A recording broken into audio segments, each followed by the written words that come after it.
गर्दा चाहिँ हुँदाखेरि उहाँले आफ्नो एजिएममा चाहिँ त्यही पार्टीलाई कटाएर यहाँ चाहिँ 5 लाख चाहिँ त्यसरी दिनुभएको त्यही अनुसारले नामाकरण भएको छ र त्यसै अनुसारले फेरि करिब 3 लाख दिनुहुने दाताहरूको चाहिँ हामीले प्रत्येक कोठाहरूमा चाहिँ नाम राखेका छौँ र उहाँको इच्छाको व्यक्तिहरूको फोटो र बायोडाटा र त्यस बाहेक पनि अनि 1 लाख दिने उहाँहरूलाई चाहिँ अब ताम्रपत्रबाट सम्मान 50 र उहाँहरूको इच्छाको व्यक्तिको फोटो राख्ने 50,000 दिनेहरूको चाहिँ उहाँहरूको चाहिँ ताम्रपत्रमाबाट सम्मान गर्ने र यो शिलालेखमा लेख्ने र साथसाथमा चाहिँ 10,000 भन्दा माथि जति पनि दाताहरू हुन्छ उहाँहरूको नामकरण गर्ने हिसाबले गर्दाखेरि अब तत्कालीन अवस्थामा चाहिँ यो एकाडेमी भवन चाहिँ निर्माण गर्न चाहिँ हामी सफल भएका छौँ र जति पनि छ यहाँ दोहोरो उसमा हेर्नुहुन्छ भने यो युके छ, हङकङ छ, त्यसपछि पोखरा, सबै यो पोखरेलीहरूको सहयोग छ। त्यसपछि युके, हङकङ र पोखरा बाहेक जति पनि दाताहरू हुन्छ उहाँहरूको चाहिँ यहाँ चाहिँ यो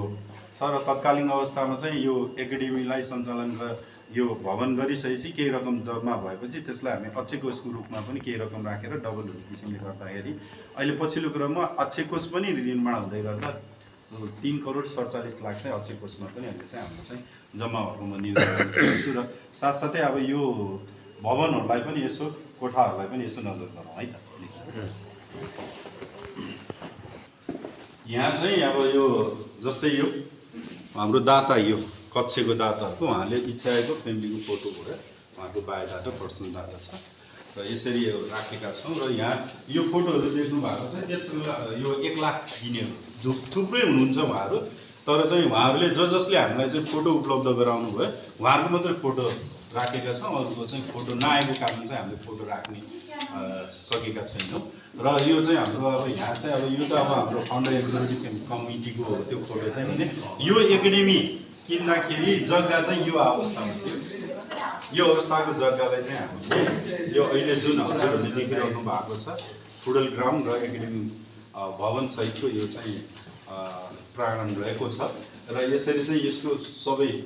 र विभिन्न कालखण्डमा चाहिँ त्यो यो यसलाई चाहिँ अब एकाडेमी बनाउँदासम्मको केही क्लिप्सहरू चाहिँ त्यो सानो रूपमा चाहिँ त्यो हामीले चाहिँ राखेका छौँ र यो चाहिँ अहिले चाहिँ अब हामीहरू आउँदाखेरि एउटा चाहिँ बैठकको रूपमा यहाँ अफिसियल कामहरू गर्नको लागि चाहिँ सहज हुने रूपमा चाहिँ अहिले प्रयोग भएको चाहिँ अवस्था छ। के अरे मासुको चाहिँ कक्ष भयो र यहाँ चाहिँ फोटोहरू चाहिँ अक्षय कोषमा दिने दाताहरू 1 लाख भन्दा माथि दिने दाताहरूको फोटोहरूलाई चाहिँ हामीले यहाँ कलेक्सन गरेर राखिराखेको छ। सम्भवतः अब अझै पनि आउने क्रममा भर्न पर्ने रहेछ दाइ पुरै धेरै नै त्यही दिन राख्ने क्रममा अलिकति मिस भएको छ तर नामाकरण हेऱ्यो भने धेरैजना हुनुहुन्छ फोटो उहाँले उपलब्ध नगराएपछि कतिलाई के भयो भने दान दिए पनि अब फोटो राख्ने कतिलाई नराख्ने इच्छा पनि होला सायद होइन त्यो कारणले गर्दाखेरि यो चाहिँ अब यो माछुपुच्छ्रे कक्ष अब सूर्यबहादुर केसीको फोटो यहाँ छ के अरे होइन नामाकरण पनि म अहिले पछि त्यसको चाहिँ अब विस्तृत जानकारी गराउँछु। कर्णदास गणदेवी चौधरी कक्ष भनेर यो छ यो चाहिँ 3 लाख दिनुभएको स्पेसली चाहिँ हाम्रो अरुण चौधरी सिटिग्रो अरुण चौधरी उहाँले चाहिँ हाम्रो अब सार्कलको मानवको सदस्य पनि हुनुहुन्छ अब युकेको प्याटर्न पनि हुनुहुन्छ उहाँले चाहिँ यो चाहिँ आफ्नो बाबाको नाममा चाहिँ यो कक्षमा चाहिँ उहाँको नामाकरण गरिएको छ। यो चाहिँ 3 लाख दिने दाताहरूको लागि हो र यो चाहिँ अहिले लाइब्रेरी छ भने यतातिर चाहिँ सारा युके शाखा संस्था चाहिँ पहिलो संस्था 2008मा चाहिँ यो चाहिँ युकेमा चाहिँ गठन गरेको थियो र त्यसको साथ चाहिँ अब स्पेसली भवन बनाउने क्रममा चाहिँ सारा युकेको चाहिँ ठुलो सहयोग छ। करिब चाहिँ अब 74-75 लाख चाहिँ युकेबाट नै उठेको अवस्था चाहिँ हो र यो चाहिँ अहिले चाहिँ यो चाहिँ सारा युके कक्षको रूपमा छ र स्पेसल यो चाहिँ मिटिङ कक्षको रूपमा चाहिँ हामीले चाहिँ प्रयोग गर्छौँ। उहाँहरू आउने बेलामा पनि यहाँ बसिन्छ भने अन्य बेलामा चाहिँ त्यो छ। अब यसमा चाहिँ अब सारा युकेका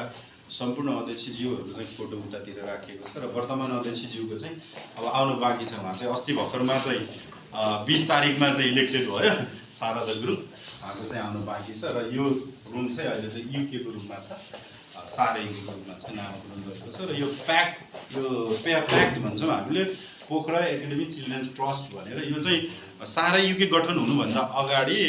यो स्पेसली उहाँले चाहिँ यो एकाडेमी जग्गा खरिद गर्ने क्रममा चाहिँ एउटा राम्रो सहयोग चाहिँ उहाँहरूबाट चाहिँ अनि प्राप्त भएको थियो। त्यही हिसाबमा चाहिँ उहाँहरू यो प्याक्ट उहाँहरूले त्यही